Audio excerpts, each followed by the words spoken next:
In the year 3026, a princess was born in the royal castle of the kingdom of Estonia. But don't be fooled by her appearance. This little Tekeke was actually Chloe, a 16-year-old high school student. A moment ago, she'd been in an accident while trying to save a kitten. When she woke up, she was a newborn baby. Right now, a maid was carrying the infant to an audience with the king. Seeing the emperor's trembling hands and cold attitude, Chloe knew this was a bad sign. Just then, the emperor opened his mouth, his eyes filled with disgust. Another girl. The princess was bewildered. What's wrong with being a girl? Are girls no good? Behind the king stood countless ministers, all of whom would decide this little princess's fate. Dr. Bowen spoke up. The royal family has had 3 princesses in a row. I fear this is an omen of misfortune. Even the royal advisor petitioned the king, saying that for the sake of the country's destiny, this princess could not be kept. With the royal family of Estonia producing princess after princess, the ministers all feared it would affect the nation's fortune. As for the little princess, her face was filled with confusion as she listened to the toxic ramblings of these adults. Finally, that emperor of a father made his decision. He wanted his newborn daughter drowned. The maid held the princess, and though she was reluctant, she had to carry out the order. The little princess still couldn't believe her rotten luck to be reincarnated as a princess only to be murdered by her own father. The princess looked at the basin of water before her and began to tremble with fear. She started thrashing and wailing in her baby voice, cursing the emperor for being a rotten scumbag who'd kill his own daughter. And this maid hearing a newborn speak startled her so much that she let go, and the princess plopped right into the bucket. Panicked, the baby cried and thrashed even harder. The jerk of a king finally turned around in shock, not expecting his newborn daughter to already know how to talk. His ministers did a complete 180 as well, praising the tiny princess as a genius for being able to speak so soon. The princess was now sinking to the bottom of the bucket, her eyes still holding out hope that someone would save her. A hand reached down and pulled her from the brink of death. The jerk king held the little princess upside down, declaring that if she was truly a genius, they would keep her. He told the maid that he would return in 3 months to test the baby's IQ. Then he coldly tossed his daughter to the servant, saying that if she didn't score high enough, there would still be time to drown her. Then the princess, lying in the maid's arms, screamed in terror. This country was a nightmare. That scowling, insufferable man was still so prejudiced against women. Seeing his daughter cry, he just thought women were a nuisance who did nothing but weep. She wondered if this royal pain in the ass even had a mother, or if he thought he was born from a rock. Meanwhile, in a lavish corner of the palace, Queen Livia, a ripe 23 years old, looked at her newborn daughter with tears in her eyes. The princess knew that her mother was so exhausted from childbirth, she couldn't even stand. But ever since she'd learned that her rotten father wanted to drown her, this mother had been crying non-stop for 8 hours. It was so much crying that the princess was getting annoyed she couldn't sleep. The queen came to her daughter's side and began her lament again. My poor daughter. The little princess turned her back to her mother, silently retorting, No, I'm not the pitiful one. I think you are the queen of a nation who went through the pain of childbirth but hasn't even seen her own husband. Now that's pitiful. The queen, her voice choked with tears, said, If only you were a boy. Princess was furious. Why was this country so sexist? Just then, her mother's trembling hands reached for her, saying, The daughters of the royal family have never had good endings. If they are born, they are not allowed to live. And if they live, they are not allowed to live in peace. The princess started to get a bad feeling, and she was right. Her mother wanted to do it herself rather than let the king drown her daughter in 3 months. The princess gasped for air, her throat squeezed by her own mother's hands. The queen was also in agony, begging her daughter not to blame her, saying she was doing this for her own good. The princess was purple with rage. Of course I blame you! She thought her dad being a lunatic was bad enough, but it turned out her mom was even crazier. She'd only been born for 8 hours, hadn't even had a nap, and now her mother was trying to strangle her. Just at the most critical moment, the king stormed in, demanding to know what his wife was doing. The The princess was finally saved, painfully crawling in her cradle, gasping for air. Queen Livia tried to stammer out an explanation, but couldn't form the words. The Jerk King lost his patience and said he didn't care what she was doing and didn't want to know. He used some kind of magic to lift the princess into the air, declaring her his daughter. This tyrant said that other than him, no one was allowed to kill the princess. The princess was terrified. She thought her dad had good intentions, but it turned out he only saved her so he could kill her himself. His eyes were as red as blood as he growled at the queen. "Do you understand?" The queen stammered. "I understand." Then knelt, thanking His Majesty for visiting. She looked weak, slumping to the floor, shivering as she thanked him for coming despite his busy schedule. Seeing this, the princess was furious, silently cursing her father for being such a scoundrel, not even helping his wife up when she was so weak. The king, however, looked disgusted and angrily told the queen to stop being so sentimental. He then grabbed the princess by the leg, saying he came to settle a score with this little brat. The princess was confused. She was still a baby. What score was there to settle? Besides, she really hated the way this king was holding her. The petty father was now interrogating the princess for daring to call him dog crap in the main hall in front of hundreds of people the day before. The queen was horrified. She couldn't believe her ears. The princess, however, just giggled, delighted that it took her father a whole 18 hours to figure out she was insulting him. Hey, what an idiot. Seeing the little girl's bright smile only confirmed the king's suspicions. He realized she not only understood what adults were saying, but also knew how to curse her own father. The queen spoke up to defend her daughter, saying the princess was less than a day old. How could she possibly curse him? The king shot her a look that could kill. "Are you saying my judgment is wrong?" The queen immediately fell to her knees in fear, saying that wasn't her intention at all, but rather that if the king wanted to execute the child, he should just let her do it instead of torturing her. The king smirked. "Who said I wanted to kill the princess?"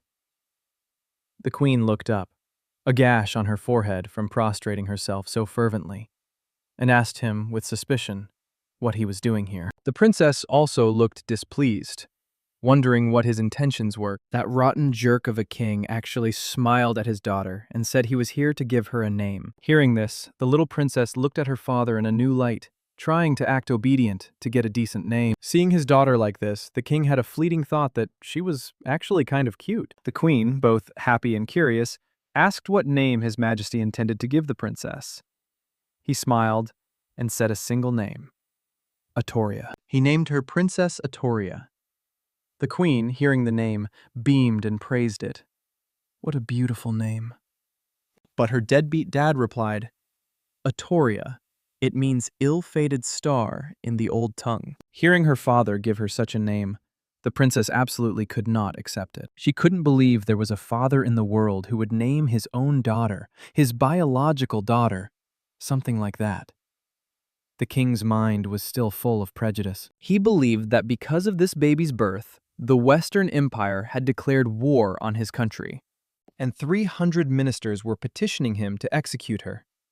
He gently placed his daughter on the bed, not forgetting to call her unlucky. The princess felt that she was born into a life of tragedy, weighed down by feudalistic traditions, and it was agonizing. She was furious, wanting to scream at her father to use his brain for a second. People wanted to go to war.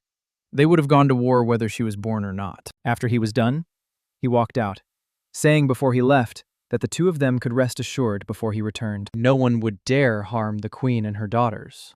He said if anyone did dare to harm them, he would chop them into 100 pieces when he got back. The queen was overjoyed, clasping her hands and thanking His Majesty for protecting the princess, feeling that he was acting a bit more like a man. A good man should protect his wife and children unconditionally, after all. The poor mother then hugged her child, tears flowing again. Even though she was a girl, His Majesty not only didn't despise the princess, but even protected her. The queen felt that Atoria was her good luck charm. Atoria pushed her mother away with her small hands, a look of utter disgust on her face at the old lady's over-the-top reaction. So, what if that jerk dad was a little handsome? There was no need to be that moved. Atoria wiped her mother's tears. Even though she was a girl, she was still his biological daughter. He had no right to despise her. She wanted to tell her mother that whether she was a boy or a girl, as a father, the king had a duty to protect her. In reality, though, the king still found women troublesome, thinking they were useless for anything besides crying. Hearing this, Atoria could only glare at him with rage. This guy truly looked down on women from the bottom of his heart. 3 months later, the day of Atoria's IQ test arrived. A super full tub of water was prepared next to her, ready to drown her at a moment's notice. The maid held the baby and comforted her. "Princess, don't be afraid. I will definitely protect you." Atoria was terrified. She glanced around. According to the agreement, today was the IQ test. If she was deemed not smart enough, she'd be drowned. But everyone had been waiting for a long time, and that damn dog of a king still hadn't shown up. The crowd below began to whisper amongst themselves. The king had been at war with the Western Empire for 3 months and still hadn't returned, and they heard he had been injured. All of this they blamed on the unlucky princess. One agitated fool used it as an excuse to hurl a rock at the princess and her maid. His action was the spark that ignited the crowd. They all started screaming for the little princess's death. Furthermore, in this sick and backward country, there was a tradition. When faced with an angry mob, a princess could either voluntarily, or by force, atone with her life. Atoria started to cry in fear. Although she was worried about that jerk king, his injury only proved he was an amateur. What did that have to do with a newborn baby like her? Just then, one crazed man decided to take matters into his own hands. His face was purple with rage. He shouted that if Atoria died, the kingdom of Estonia's luck would change. They would defeat the Western Empire, and the king could return. The maid hugged Atoria and backed away, trying to protect her. "No, you can't. Other than the king, no one is allowed to harm the princess." The aggressive man, seeing the maid desperately clinging to the princess, started to get physical. He screamed at the maid to let go, calling Atoria an unlucky star who had to be killed, a low-class creature. Despite his yelling, the maid remained loyal, holding Atoria tight. And so, a tug-of-war began. Being pulled like a string cheese stick, Atoria felt miserable. She felt it would be more pleasant to just have her throat slit. But just at this critical moment, her protagonist halo shone through, and someone came to her rescue. The savage brute was suddenly attacked by someone, his face contorting in pain as blood trickled from his mouth. Who would have thought the attack came from a 4-year-old kid? It was Prince Damien of Estonia, an intermediate-level mage. After protecting Atoria, he spoke with an air of authority. "Anyone who touches her, this prince will kill them." The brood who had just been hit immediately bowed his head in fear, greeting the Grand Prince. Damon held out his hand, and a mystical light shot towards Atoria, lifting her into the air and back into her mother's arms. The queen's face was filled with worry. Atoria looked at Damon, not expecting the little brat to be her older brother. His aura was just like that jerk king's, but to Atoria, the kid was actually pretty cute. The queen weakly pleaded with the frenzied crowd, saying she was also sad that the king was injured, but begged them not to harm her daughter. She had barely gotten a sentence out before the wolves in the crowd shouted at her to shut up, calling her useless and blaming her for continuously giving birth to daughters, thus affecting the country's luck. Among the vile rebels, 3 men stood out. They said if the queen wanted to apologize, she should die to atone along with Princess Atoria. Damien stood tall, a man protecting his family in his father's absence. He declared that with him here, he'd like to see anyone try to harm his sister and mother. The 3 men knelt, using their cunning words to try and deceive Damien. They told him he was too young to understand that women who bring ruin to a country come in all ages. On the surface, they appeared respectful to the Grand Prince, but the 3 rebels were secretly gathering their magic. Suddenly, they all attacked him at once. Their true identities were spies from the Western Empire. With the master away, they planned to kill the Grand Prince and claim the huge reward from their home country. And their sneak attack succeeded. Even though Damien was a prodigy, he was still just a 4-year-old and couldn't withstand such a powerful spell. Seeing this, the queen was frantic. She immediately ran forward, using her own body to shield her young son from the magic. Damon was so heartbroken for his mother that he burst into tears. He could only scream, telling his mother to get out of the way, that she didn't know magic and would surely die. The moment the queen fell protecting her son, a familiar voice rang out, angrily calling the three rebels a pathetic mob.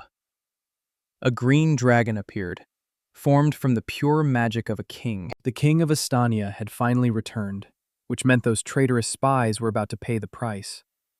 The king lifted his wife, his voice deceptively sweet and affectionate. "You really are a fool.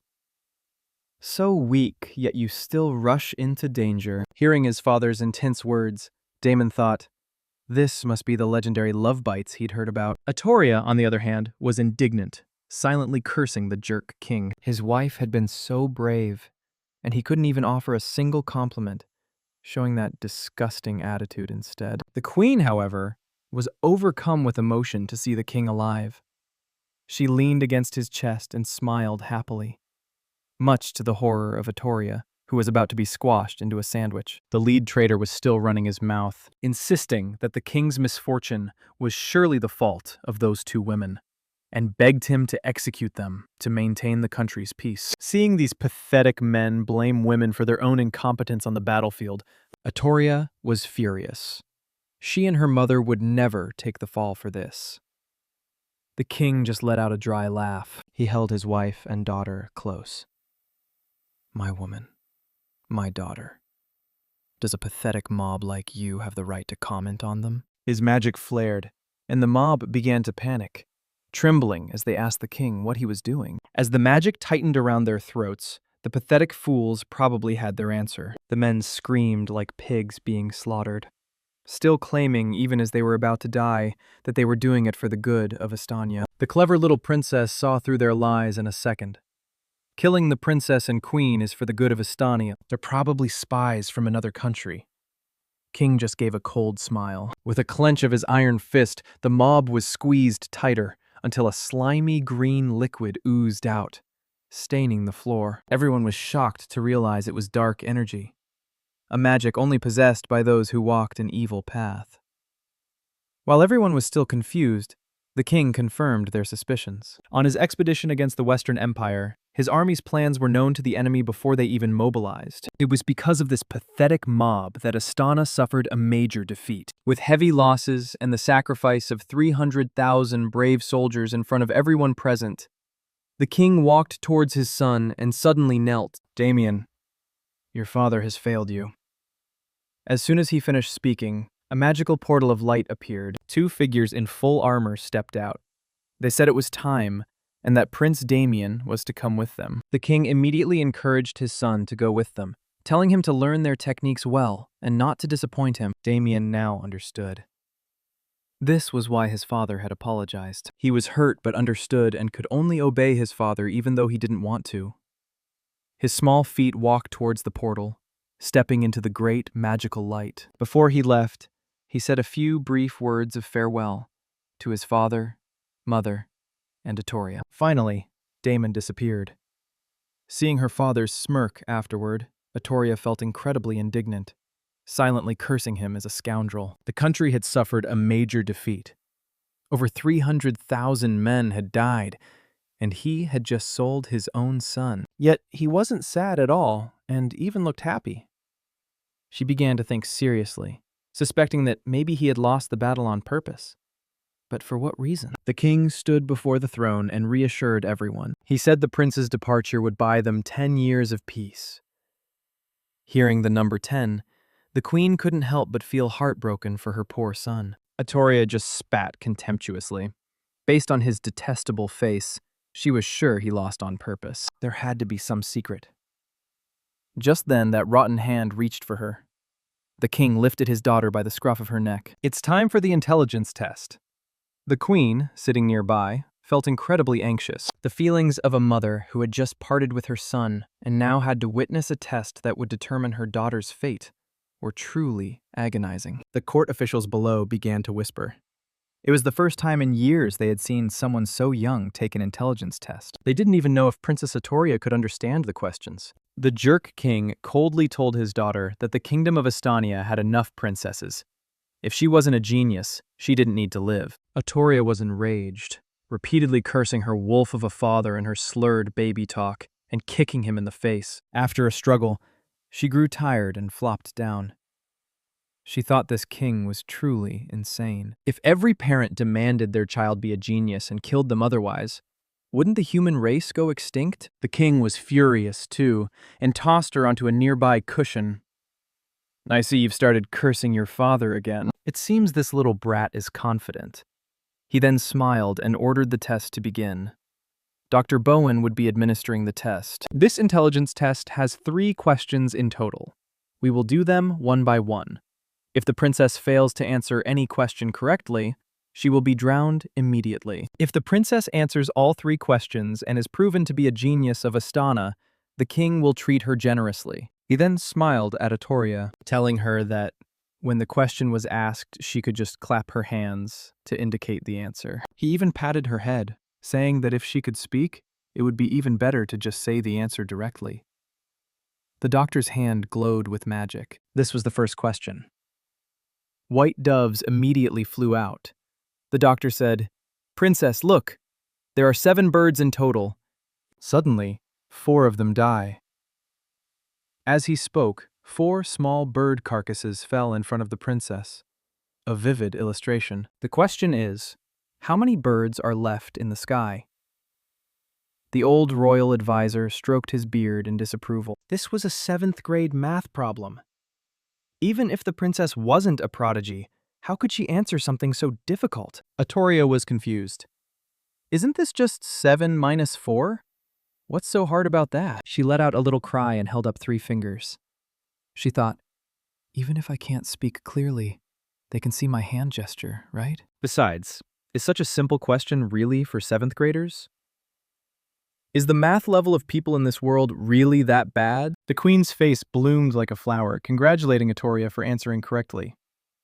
Next up was question number 2. Dr. Bowen revealed it was a bit harder and told Atoria she could take her time to calculate it and write down the answer when she was ready. Up on the throne, the jerk king had warned Bowen to make the questions harder. If he gave another simple one, Bowen would be the one to die. Bowen had to sigh and decided to give a problem that no more than 10 people in the entire country could solve.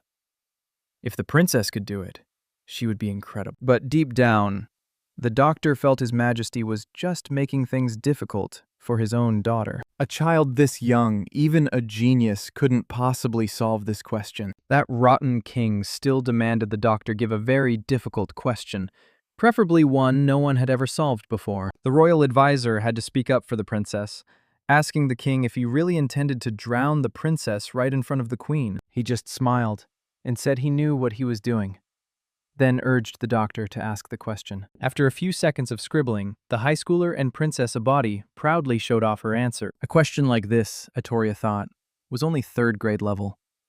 How could only 10 people in the country solve it? Was it possible that only magic was advanced here and everything else was behind?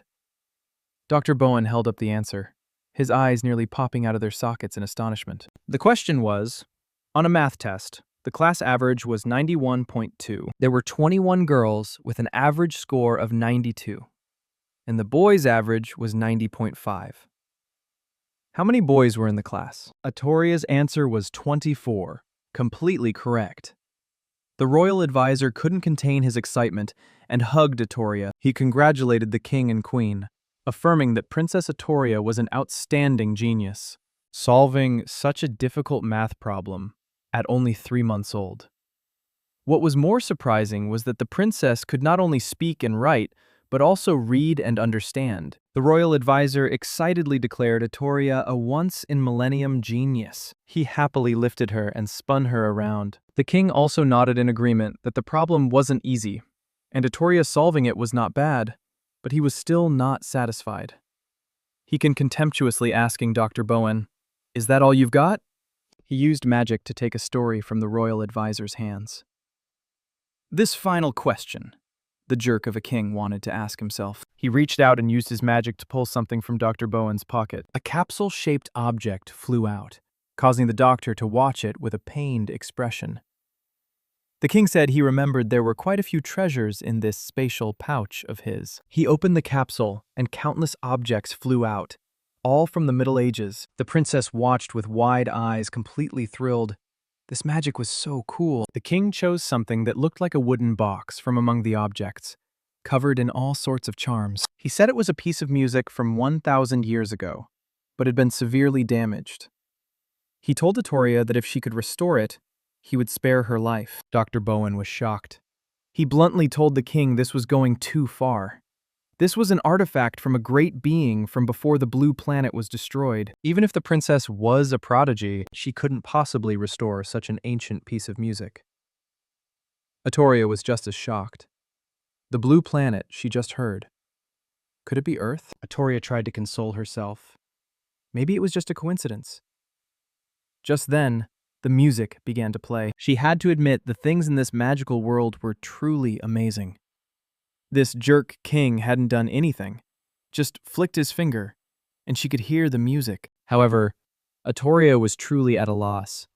She had always been terrible at music, failing her exams. She was completely tone-deaf. As she was despairing, a familiar tune reached her ears. Wasn't this Twinkle, Twinkle, Little Star? The damn king then tossed Vittoria away and ordered Bowen to give her a pen. Bowen, seeing the princess about to fall, was terrified and reached out to catch her, holding her in his arms. Bowen was full of sympathy. How is this possible? This is a piece of music from 1,000 years ago. He wondered, does His Majesty really not want Princess Vittoria? How could this little girl possibly restore this musical score? Vittoria picked up the pen, a chill running down her spine. Thank goodness it was this song, or she really would have died here. She then began to write at lightning speed. Although she didn't understand what they were talking about with a 1,000-year-old musical score, this was definitely Twinkle, Twinkle, Little Star. No doubt about it. Ignoring everything else, Vittoria was sure she could do it. And that cruel king was still watching his daughter with the same cold eyes, who knew what he was thinking. After writing down a series of numbers, Vittoria held up the paper with a proud look on her face. The royal advisor took the paper, hesitated, then burst out laughing. He said he told them so. How could the princess restore such a difficult piece of music? She had just written down some weird numbers. However, grading a 3-month-old's paper, he thought it was pretty impressive for her to write so many numbers at her age. Dr. Bowen, however, hearing about the numbers, had his eyes light up. He snatched the test from the royal advisor's hand. Bowen looked at the paper, his face immediately showing astonishment. The princess had actually managed to restore it. He then smiled happily, once again, affirming before the king that Vittoria was a genius. The royal advisor immediately objected, seeing only a random string of numbers.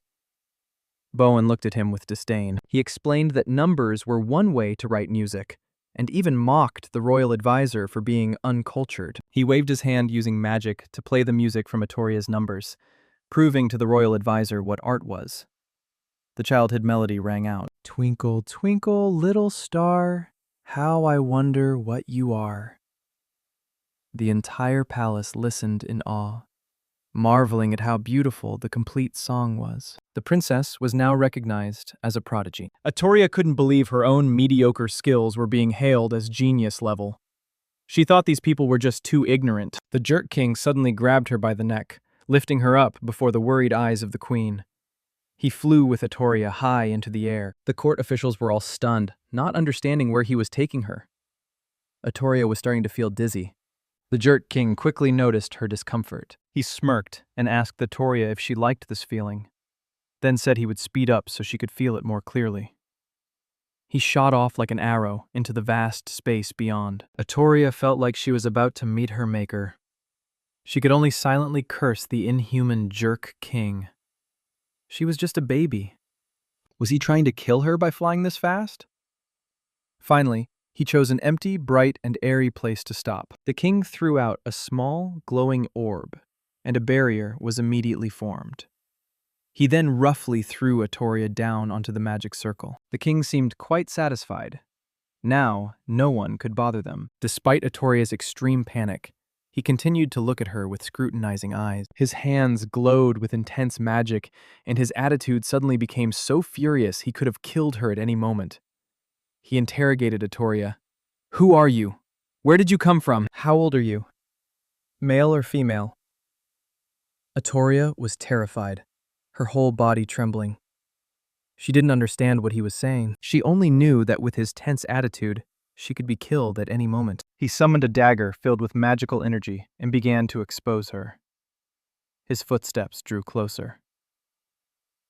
Speaking since birth, solving a math problem that less than 10 people in the country could solve without being taught, and even restoring a 10,000-year-old piece of music. So he had intentionally let Bone ask difficult questions, and she had still managed to solve them. The baby's face, after being exposed, was a picture of shock. The tyrannical king continued to look at her with eyes sharper than the dagger he was pointing at her, forcing the little girl to tell the truth. Atoria was on the verge of tears. She knew she had been too careless. Being able to talk, write, and compose music, these were not the abilities of a newborn, not even a genius. But she couldn't admit she came here through transmigration. Absolutely not. She knew that once he was certain there was someone else in his daughter's body, he would kill her without hesitation. The queen, seeing this, had tears welling in her eyes. She screamed, asking the king what he was doing. All she got in return was the king's increased anger towards Atoria. His eyes were bulging as he forced the little girl to speak or die. Seeing the cold blade getting closer and closer, Atoria was terrified. In this life or death situation, it was still the queen who rushed forward to plead for her. She was immediately jolted back by the barrier. Both the royal advisor and Dr. Bowen looked at the queen with pity. That damn king, seeing his wife like that, ran to support her. He angrily scolded her. "You foolish woman. Are you trying to die?" But perhaps deep down, he really did care for the queen. Not knowing how to please him, she could only stare at her husband with wide eyes. Atoria's brain went into overdrive. The little girl decided that regardless of whether the king really wanted to kill her or not, at least the queen truly loved her. If she stuck with her, she could definitely stay alive. Atoria took a deep breath and let out a loud wail. Hearing her little daughter's cries, the queen shouted words of encouragement. "Atoria, don't be afraid. I'm coming to save you." The king had to retract the barrier. He didn't want the queen to get hurt. Atoria tearfully crawled towards her mother. She was truly scared. The queen was her only anchor. The queen hugged her little daughter, gently comforting her. As for the monarch, he knew Atoria was quick to find someone to rely on. However, he couldn't let it go that easily. He remembered on the battlefield with the Western Empire, he and his soldiers had discovered strange creatures. From what he understood, these creatures had somehow fallen into his country, and they were organized and disciplined. Seeing Atoria's strange abilities, he worried she might be one of those strange creatures that had fallen into his country. He glanced at the queen and told her to take care of the child. Atoria hugged her mother and breathed a sigh of relief, thinking she had finally managed to save her own life. The cruel king just smirked and said he would come to the queen's chambers tonight, telling her to be prepared. It was unclear what his intentions were, but Atoria was scared out of her wits. Is he coming to kill me tonight? The queen must have had the same worry, her face clouding over, but she could only obey. After returning, Atoria obediently acted like a newborn baby, lying in her cradle with a pacifier in her mouth, while the kind maid chatted with her. The maid told the princess to be on her best behavior tonight because the king was going to visit the queen. She warned Atoria not to disturb them while they were making a baby. Hearing those words, Atoria's jaw dropped. The maid saw her expression and affectionately patted the little princess's head, then whispered to Atoria that if things went well tonight, she might have a little brother or sister. Atoria sat up, her eyes wide. She looked over to the large bed where the queen was sitting, grooming herself. If Atoria remembered correctly, this mother of hers had married that jerk king at 18. And now at 23, she had already given birth to 2 princes and 3 princesses for the royal family. Atoria's face showed a flicker of worry. Having so many kids, is that really okay? Just then, the chamber door was kicked open by a small, rude foot. A little brat's voice called out, "3-month-old Atoria, get out here and face me." The maid was startled and asked why the second prince was here. But the ill-mannered brat charged towards Atoria. He was already gathering magic in his hands. He wanted revenge for his older brother. This little kid blamed Atoria for his big brother being sent away. Atoria was confused. The big brother he's talking about. Wait, do I know him? But the vicious little kid had already decided to attack. Atoria panicked and could only cry out in fear. Hearing the commotion, the queen rushed out to check on her daughter. The cradle had been knocked to the floor. A small, trembling hand reached out. Atoria coughed, crawling out. A stream of red blood trickled down her forehead. Atoria felt lucky she had dodged in time. She never thought a 3 or 4-year-old could be so destructive. If she had really been hit, she'd be dead or crippled. The queen picked up her daughter, holding her close in sorrow. Her tears streaming down, the little girl began to wail. That had scared her to death. The second prince was shocked to see blood. He probably hadn't expected the consequences to be so severe. A guilty look was clear on his face. His teacher had told him that at his level of magic, he basically couldn't hurt anyone. The second prince tremblingly explained to his mother that he didn't mean it, and even asked if Atoria was okay. The little girl just shrieked, wanting to use her actions to make the little bully stay away from her. The second prince froze, not expecting Atoria to be so scared of him. The door opened and another person entered, a cold voice asking what had happened. Atoria looked in that direction with a wronged expression. Her cruel father just stood there with his arms crossed, his voice cold. "Are you hurt?" Hearing him ask that, Atoria hesitantly touched her forehead. Seeing her hand covered in blood, she panicked, not realizing she was actually injured. The king, seeing that she seemed to understand his words again, looked at Atoria and ordered her to explain what happened. Atoria saw the intense stare and mysterious smile of that jerk king and was convinced he still wanted to kill her. "I have to think of something." Prince No thought his father was asking him and stepped forward to tearfully explain. The queen, not wanting Noel to be punished, stepped forward to take all the blame. But he growled at them to shut up. He suddenly grabbed Atoria by the leg. Atoria was left dangling upside down in the air, stunned as blood from her forehead dripped onto the floor. The cruel king told Atoria she knew how to talk, and repeatedly forced her to say what happened. Atoria knew he was still testing her, so she started crying loudly. It was better to play dumb, to pretend the blow to her head had damaged her brain, and she was no longer a prodigy. Seeing the baby cry so fiercely, the king felt a bit hesitant. He then reluctantly held her, sighing and letting it go. She was crying like this. He couldn't get anything out of her anyway. He'd deal with it later. Atoria was secretly pleased. From now on, she would be a weak, ordinary little girl. That way, he couldn't do anything to her. The tyrant then asked her, "Does it hurt a lot?" He then poked the wound on Atoria's forehead. She clutched her wound and cried, feeling like this madman really wanted to hurt her to death. After confirming she was really in pain, he finally believed her. He looked at Atoria and smiled. "If my Atoria is so badly hurt, then your father will sleep with you tonight to take care of you." Atoria was horrified and pushed him away. She didn't want to sleep with this guy at all. She was afraid that sleeping with someone so cruel, she would be killed. The second prince, hearing that his father wanted to sleep with Atoria, felt a pang of jealousy. The little boy was sad that he had never gotten to sleep next to his father. Seeing Atoria pushing their father away, Noel became furious. "What's with your attitude, Atoria? Father wants to sleep with you and you don't want to." "He's never slept with me. Not even once." After saying that, Noel looked puzzled and asked his father, "Could it be that Atoria at her age can understand what we're saying?" Atoria immediately froze, her face blank. Now she remembered she wasn't a prodigy anymore, just a normal baby.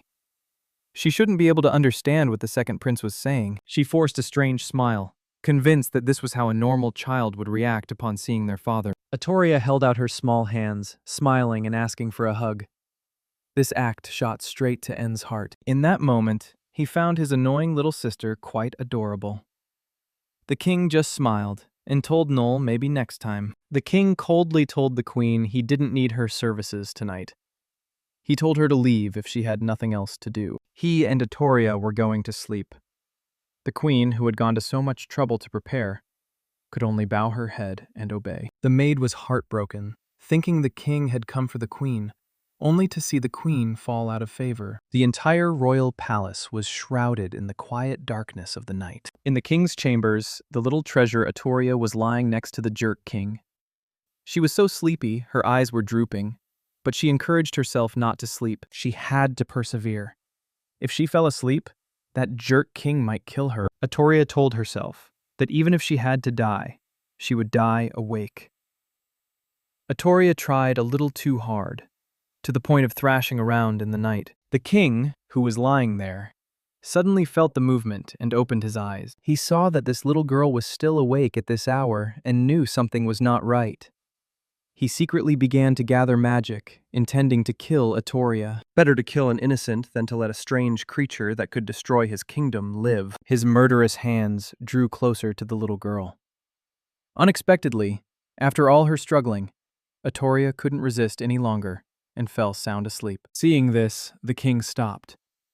He sighed, feeling that this little girl slept like a log. He began to doubt his own judgment. Maybe she was just an ordinary child. He got out of bed, thinking that if Atoria were an enemy, she wouldn't be able to sleep so soundly. The jerk king stepped outside, thinking perhaps he had been overthinking things. The room now held only Atoria, sleeping like a dead pig. The king's feet carried him to another room. He quietly called out to the queen. The queen was sleeping in the next room with Noel sleeping soundly beside her, even muttering in his sleep about his father being heartless for not sleeping with him. Hearing someone call her name, the queen's beautiful eyes fluttered open. She sat up, dazed, and surprised to see the king visiting her so late at night. The king answered her with a soft H from his throat. He reached out his warm hand to caress her cheek. The queen was very surprised and asked him why he was here. Wasn't he sleeping with Atoria? He didn't answer her question, just looked deep into her eyes and said seductively, "Queen, let's have another prince." Hearing these words, the good mother Livia immediately covered the king's mouth, firmly refusing. "We can't!" No one is still here. The king looked annoyed and glanced at the little boy sleeping soundly next to them. He glared at the queen. "Are you refusing me?" The queen immediately trembled and said that wasn't her intention at all. The domineering king was just waiting for that. He used his authority to make it impossible for the queen to refuse. Holding her by the waist, the king reassured her, saying no one could sleep through a thunderstorm. Just as he said that, a child's cry rang out, making them both jump. The queen immediately recognized it as a story's cry and was very worried. The king next to her was so angry his face turned black. Atoria's noise had also woken up little Noel. Seeing his parents hugging, Noel sleepily asked if they were dancing. Let's rewind to Atoria, 10 minutes earlier. While the little girl was sound asleep, a tree branch suddenly pierced through the palace floor, accompanied by a strange, eerie voice. It said it had been in Aya for 3 months, and only now had the chance to get close to Princess Atoria. The little girl, startled by the loud noise, woke up. The monster, seeing it had been discovered, remained calm. It knew Atoria was special. Not from its planet, but also not the real Princess Atoria. Atoria trembled in fear at the sight of the strange creature. The little girl didn't know what it was. An alien. The creature found that name quite interesting. But if Atoria called them aliens, then the humans on this planet were no different. The creature explained that 1,000 years ago, humans fled the blue planet and came here to seize this planet. Atoria, hearing this, sternly refused to listen, feeling the story was going too far, and she didn't want to hear about things that didn't concern her. But still, Atoria had no idea what was happening. Why was she suddenly encountering aliens? Good grief. The strange creature continued its monologue. It laughed and said it was very interested in Atoria's body. It turned out this creature had tried to possess human bodies before, but the native humans were too strong and they couldn't take over their bodies. The strange creature said no one was as perfect as Atoria, who could possess a human body. The only problem was that she was too stupid, acting too differently from a normal baby. Otherwise, no one would have found out that the real Princess Atoria had disappeared. Being called stupid, Doria felt very resentful. After its presentation, the strange creature began to act. Its body transformed, sending out thorny tendrils like tree branches towards Atoria, wanting to seize her body. The thorny tendrils forced Atoria to retreat in fear. Her whole body was quickly entangled. Atoria felt the vines piercing her body, which was extremely painful. The strange creature offered words of comfort. The process will be a bit painful, but don't worry. You'll be dead soon. Just as it was about to succeed, a voice called out, "Atoria!" Accompanied by hurried footsteps, the monster knew someone was coming. It hadn't expected Atoria to have already called for help. In the end, it's humans who are cruel and despicable. The thorny vines retracted, leaving countless wounds on Atoria's body. Although it was reluctant to have its plan ruined just as it was about to succeed, the strange creature couldn't let too many people discover it. So, it quickly retreated. Its body disintegrated into a pile of green slime, only its eyes still glaring at Atoria with hatred, vowing to remember this grudge. Finally, it plunged back into the ground and disappeared. A second later, the queen rushed in with a panicked look on her face, calling for Atoria. Seeing her mother, she trembled all over.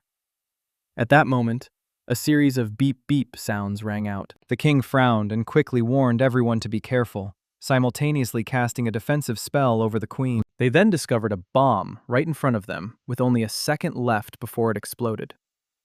Looking at the rapidly shortening fuse, Atoria felt she was done for. Indeed, boom! A huge explosion occurred. The queen's heart ached, her face streaked with tears. Noel couldn't believe his eyes and called out for his sister. Only the king remained calm, telling everyone not to worry because he had put up a barrier. The little brat would be fine. When the smoke cleared, the image of a heavily injured Atoria appeared, coughing in a shattered, dilapidated barrier. She cursed silently in her heart. Damn it.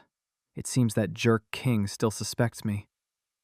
She clearly saw that the king had used a perfect, undamaged barrier for them. While she got this piece of junk, Atoria felt that if she didn't have such strong plot armor, she would have been blown to bits. Overwhelmed with indignation, she screamed in anger. But then she saw the king's sharp gaze. Atoria felt he was testing her again. She wondered how she should react now. Atoria felt extremely tense, thinking that a child who had been saved by their parents in a dangerous situation would probably be smiling happily. Atoria then put on a naive, innocent, and completely guiltless smile. Seeing his sister's innocent smile, Nell was startled. He shouted, asking his mother if Atoria had been blown silly by the explosion. How could she still be grinning after such a big scare? He grabbed Atoria's leg just like his father always did. Noel said he heard Atoria had passed the hardest IQ test in history, which should mean this little brat was very smart. But he never expected her to be so foolish. Being held upside down like that, Atoria was furious. She thrashed about, thinking this brother of hers was no different from that jerk king. Seeing his sister's fierce attitude, Noel was a bit startled. But the next second, his simple mind thought his sister was cute, even when she was fierce. The boy continued to tease his sister, while unconsciously backing up, not expecting to step on a strange green capsule on the floor. After a hiss sound, the capsule unexpectedly opened a space-time portal. Noel slipped and fell backward. Both Noel and Atoria were being sucked into the portal. The queen, seeing this, screamed, "My children! Come back!" because it was extremely dangerous inside. Only the king remained calm and puzzled. He didn't understand why a space-time portal was here. Then he panicked and told Noel to grab his hand. Noel, though terrified, held his sister protectively. He shouted, "Father, what is this? Why is it sucking us in?" The little boy was terrified. The king comforted his son not to be afraid, then jumped in after them to save the two children.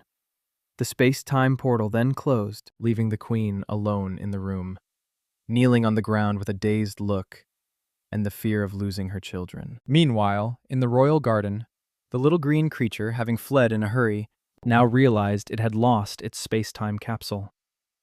It cursed furiously, blaming the despicable humans and Atoria, certain she had stolen its space-time capsule. Without the space-time capsule, the strange creature's body began to disintegrate into a pile of slime beyond its control.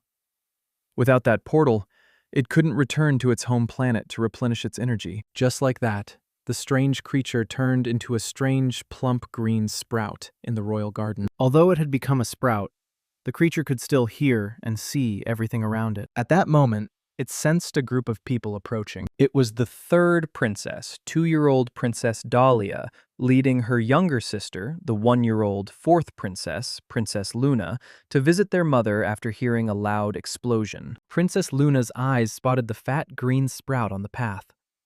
The mischievous little girl ordered her two maids to step on it, but the kind-hearted Dahlia stopped her sister, saying they shouldn't do that because it was also a living being. Luna looked up with her big round eyes and asked her sister, "If we can't step on it, can we eat it?" Dahlia felt her sister was a lost cause, and sternly told her no. She then reached down and pulled the fat sprout up by its roots. Dahlia smiled and told the strange creature, now in the form of an ugly little plant, that she would take care of it. Back to the three royals and the space-time capsule. Noel and Atoria seemed to have fallen into an infinite space. Atoria now felt that this bratty boy who seemed so fierce was actually very warm. She was surprised that even though he was scared to death, he was still holding her so tightly. Atoria thought she should probably be gentler with him in the future. As for Noel, he couldn't hold back his fear and started crying. The little boy sobbed that he was only 3 years old and didn't want to die. With the confidence of a high school girl who had just been reincarnated, Atoria smirked. In the end, Noel was just a 3-year-old kid. Based on her years of reading novels, Atoria concluded that when the main character falls off a cliff, into the sea, or into a time-space vortex, they definitely won't die, but will come out much better. Maybe even with superpowers. Thinking about the exciting things that were about to happen according to this trope, Atoria smiled. She felt that, in consideration of Null protecting her, she would let the little brat bask in a bit of her main character, Halo. But it seemed things didn't go as smoothly as Atoria thought. A beep sound rang out with an announcement. "Warning! Intruder detected. Activating defense system." Below them were countless sharp swords pointing upwards, just waiting for the two children to fall and be skewered. Noel was terrified and held Atoria tightly. The two children continued to fall, and just as the sword tips were about to pierce Noel's skin, the king appeared. He called out, "No!" and used his magic to create a barrier to protect the two children. Seeing his father, Noel was moved to tears. He no longer had the presence of mind to hold his little sister. Noel let go and ran towards his father. Atoria, without her brother holding her, fell directly down. Below were thousands of waiting blades. Atoria was indignant and furious that Brat was too much. A blade slashed across her shoulder and red blood flowed out. A second later, a beep sound was heard along with an announcement to deactivate the defense system. The blades disappeared, leaving Atoria stunned. She thought, could this be because of my main character, Halo? Just then, her heartless father grabbed her by the scruff of her neck. He looked at Atoria suspiciously, feeling that the reason the system shut down might be because of her. The space-time portal had brought them to another planet. Atoria looked around and felt this place was beautiful. But she was also stunned to wonder why there were so many space-time portals here. The moment Noel landed, he grabbed his sister's head roughly and worriedly asked if she was okay. Doria couldn't believe this scoundrel still had the nerve to ask her that. The little girl was furious and slapped Noel hard across the face. After being slapped, Noel finally breathed a sigh of relief. He felt that as long as Atoria was okay, everything was fine. Now, Noel noticed the difference in the surrounding scenery. He asked his father, "Where are we?" The king said he didn't know for sure, but if he guessed correctly, this was probably another planet. However, this planet is very strange. On our red star, space-time portals are extremely rare. The entire kingdom of Estonia only has 3, but here, there are space-time portals everywhere, and in front of each portal, there's a trap. It's really strange. Hearing about another planet, N was startled. The 3-year-old then asked innocently, "What kind of planet is a planet?" Which made Atoria faint. Atoria felt this guy was a real idiot. A planet isn't a type of vegetable you can eat. The king was focused on the tree in front of him and casually replied to his son that he could have a teacher explain what a planet was when they got back. Right now, he had to assess the situation. The king activated his magic, raising his hand to his eyes. When he opened them again, he could clearly see strange threads extending from the tree. He wondered if these threads were life energy. Could it be that the creatures on this planet survived thanks to this tree? The king cautiously approached the tree. He could feel a powerful energy emanating from it. No wonder it could sustain an entire planet. He just didn't know if this energy could be brought back for humans to use. Just then, A familiar beep sound cut off his thoughts. Noelle dazedly asked Atoria if she heard anything. Atoria replied in her mind that she heard it very clearly. The little girl was even more surprised to see another space-time portal appear above her head. Before she could understand what was happening, Atoria was once again sucked into it. Noelle panicked and called out, "Sister!" The king behind him grabbed his son by the scruff of his neck and told him not to be afraid. She was just sucked into another space-time portal. Then he carried his son and jumped into the portal. Noelle was still worried and asked his father if Atoria would be okay. The king assured him that with him there, Atoria would be fine. The place Atoria landed was a cozy room with a wooden bed, and on the wall hung a picture of a green creature with a leaf. She was immediately drawn to the picture, feeling that this green thing was very familiar. Atoria was horrified to realize it was the same green thing that wanted to take over her body before. Could this be its home? She wondered why she was in its house. What planet was this? Atoria thought deeply. If that green thing was a living creature, then this planet should have creatures of the same kind. But why hadn't she seen anyone besides that big tree? Also being suddenly brought here, Atoria wondered if it was the legendary main character privilege. Atoria sighed, her head aching from not being able to figure it out. Was there some mission on this planet that she needed to complete? Behind her, the king and Noah had also arrived. As soon as Noah landed, he happily waved and called out sweetly, "Sister Atoria!" The boy then found it strange, because he was now in a room. Why was there suddenly a room? Was someone living here? Noah's eyes quickly spotted a pile of leaves on the floor. The boy immediately picked them up and sniffed the fragrant scent. The gluttonous Noelle opened his mouth, wanting to take a bite. Seeing this, Atoria was horrified. She couldn't believe that idiot would dare to eat something from an alien. Wasn't he afraid it was poisonous? Luckily, the king quickly covered his son's mouth, telling him to avoid touching things here and not to eat anything. Atoria breathed a sigh of relief, feeling that this idiot was lucky to have a smart father. But she quickly felt a murderous aura. Atoria cautiously looked up and found the heavy killing intent came from the king's eyes looking at her. He had clearly seen all of Atoria's over-the-top expressions. After glaring at Atoria, the king returned to his analysis. He felt that these things resembled the strange creatures he had seen on the battlefield before. Could this be their planet? 1,000 years ago. Because the blue planet was no longer habitable, humans migrated from the blue planet to the red star. Now, the red star was showing strange phenomena and would probably only last a few more thousand years. It seemed humans would have to move again. If this planet was suitable for living, he thought about this and then turned around, telling his 2 children to stay in this safe place while he went out to check. Hearing his father say that, Noelle asked, "Is father going out?" The king nodded, telling him to stay here and take care of his sister. He gave Noah a capsule, telling him to get food from it if they were hungry. Noelle took the capsule and thanked his father. Boy was surprised to see so many things inside. Food, drinks, clothes of all sizes. Noelle wondered why his father had brought so many things. This was enough for 3 people to live here for 3 years. Atoria, looking at the pile of things, was also surprised. That jerk king looked so cold, but he was actually quite thoughtful. But it turned out these things were prepared by the queen. The king patted his son's head, telling him he had everything he wanted to eat and wear. The king had unknowingly kept these things for 5 years. If he remembered correctly, the queen was only 18 at the time. 5 years ago, an 18-year-old Livia, beautifully dressed, told her Kaelin that she was ready. She threw herself into his arms, saying they could leave. Looking at the pile of things Livia had packed, the king was speechless and asked her why she had brought so much when they were only going out for a day. Livia stood on her toes and kissed the king's cheek, saying she knew they were only going on a 1-day honeymoon. But her little head kept worrying about, what if something happened? What if they ended up on a deserted island?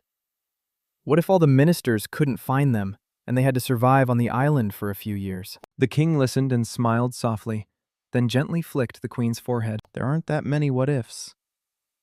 Livia cried out in pain and held her forehead. She still held her ground and asked her husband, But if something did happen, wouldn't these things be very useful? King Kalen patted his son's head, telling the boy to stay and take care of his sister until he returned. This scene stunned Atoria. She never thought someone so cold could have such a warm smile.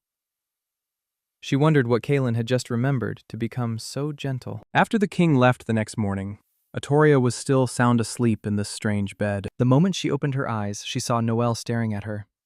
The boy said that although she was young and not very smart, with their father gone, he could only talk to her. Atoria was so startled by the boy that she screamed. She couldn't believe this fool was staring at her while she was sleeping. Noel, seeing that Atoria was awake, asked if she had noticed any changes in them. Atoria just thrashed about in fear as her brother grabbed her head. The little girl slapped Noel so hard his face turned. It seemed the movement was a bit too strong, and the back of her shirt suddenly ripped. Atoria was confused. Just then, Noel burst out, laughing rudely. The boy said Atoria was just like him. Atoria struggled in her tight clothes to turn and glare at her brother. Noel rolled on the floor, laughing, telling his sister not to look because her shirt was already torn. Atoria's anger boiled. Is a girl's torn shirt really that funny? Atoria turned into a fierce tiger and pounced on Noel.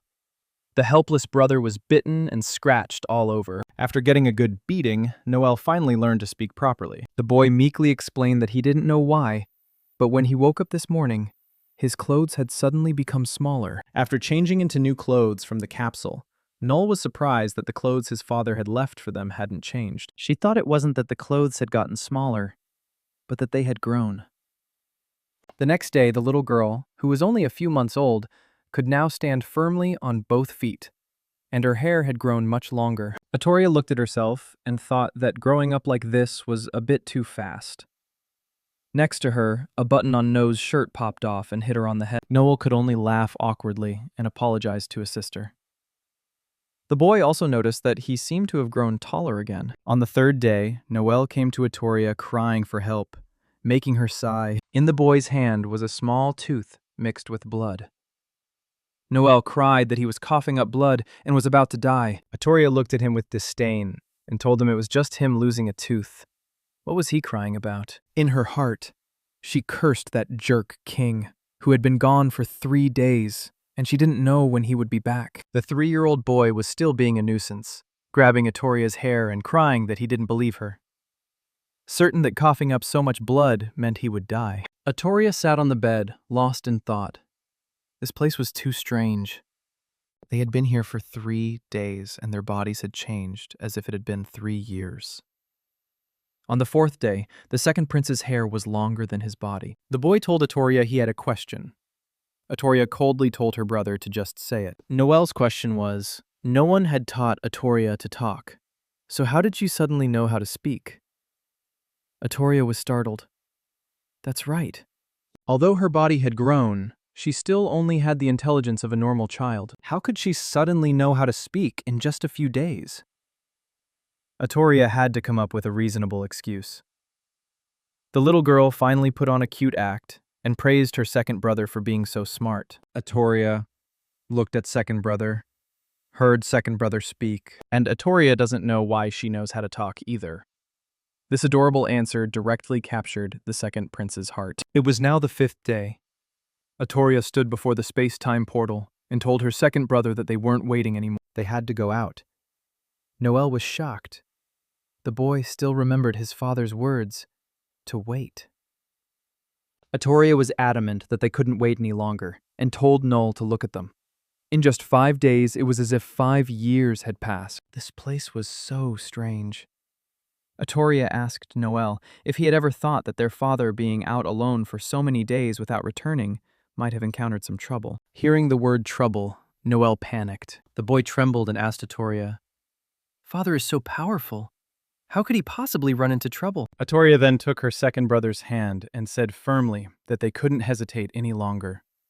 They had to go out and save their father. In her heart, she thought that even if she couldn't find that jerk king, she couldn't stay here any longer. Otherwise, at this rate, in another 2 or 3 months, they would die of old age without any trouble. Before they could act, a loud boom came from outside.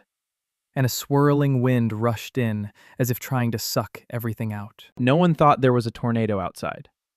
But it was probably not that simple. All he knew was that in this dangerous situation, the boy was still firmly protecting his sister. A hand reached out from the space-time portal, along with an urgent call. Noel, Atoria. Kalen hugged his two children and pulled them into the space-time portal.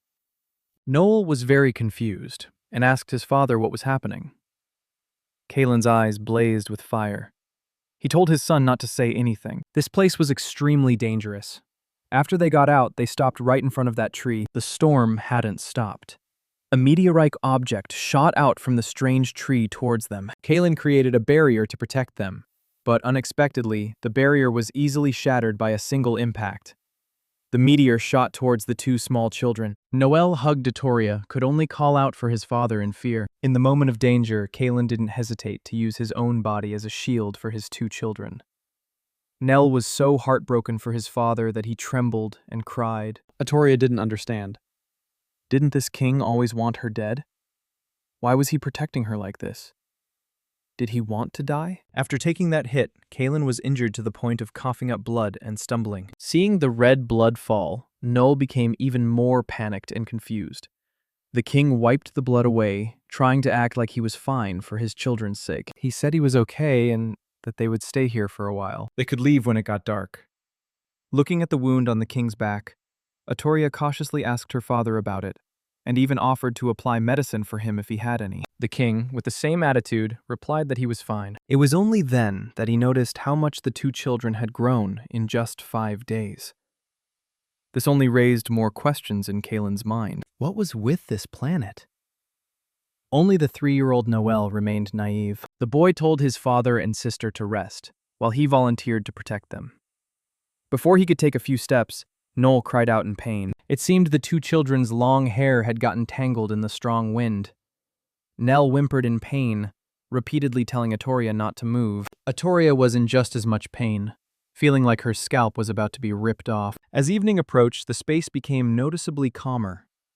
The only solution for the two children's long, tangled hair was a few sharp cuts from a pair of scissors. No's face, after being trimmed, showed clear excitement, while Atoria's heart was dead. Touching her dog-chewed haircut, Atoria felt there was nothing left to live for in this world. No's eyes lit up, asking his father if he looked cool, and if their mother would like his new hairstyle. The king replied to his beloved son with a firm gaze and a determined M.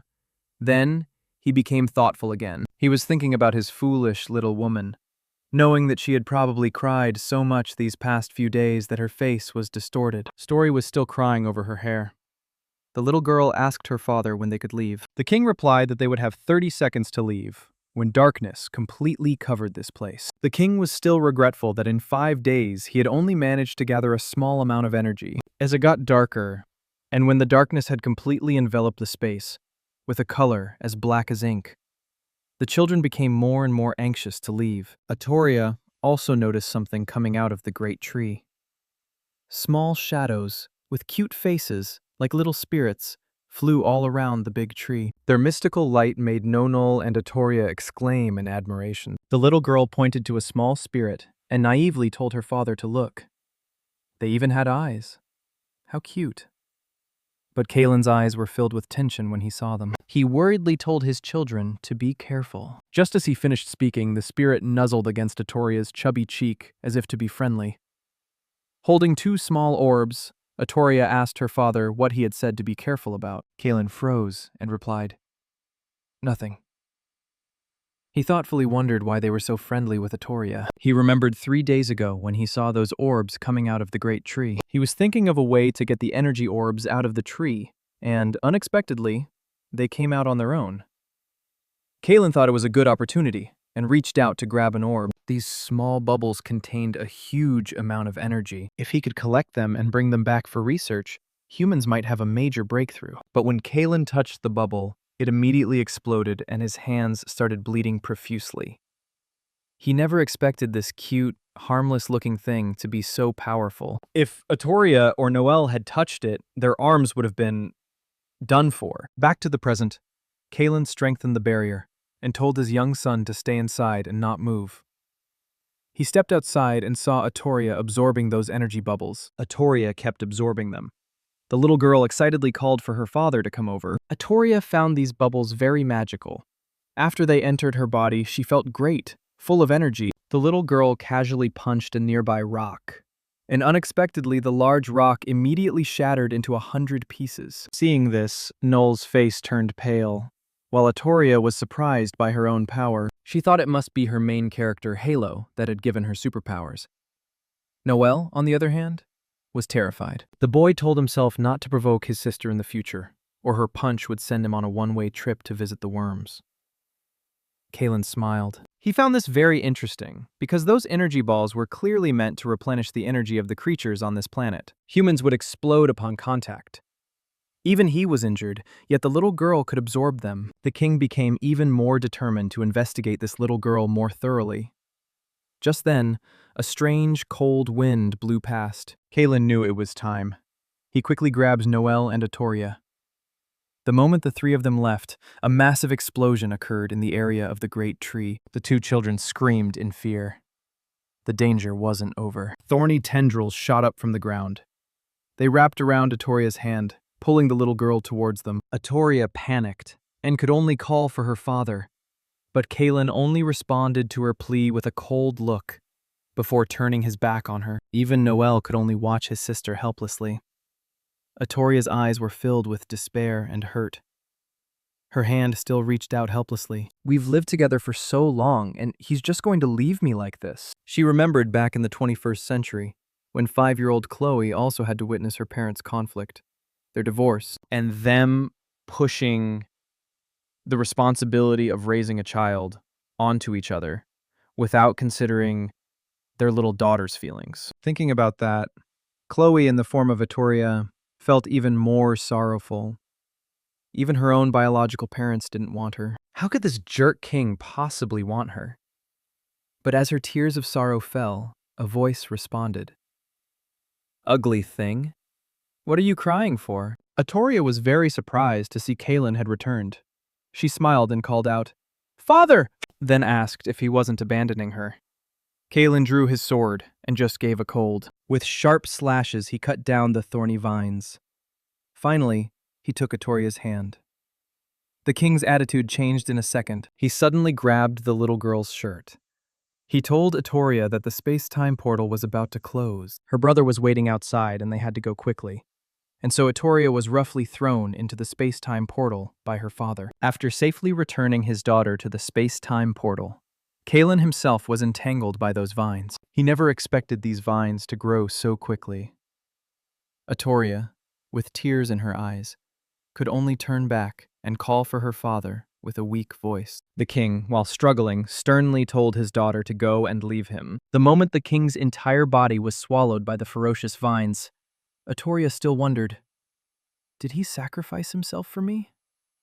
Looking back at the space-time portal, Noel was holding out his hands, telling her to come quickly. Meanwhile, back in the royal palace of Estonia, the palace was a mess of documents, accompanied by a lamenting voice asking why little Kalen still hadn't returned. Being a temporary king was really tough.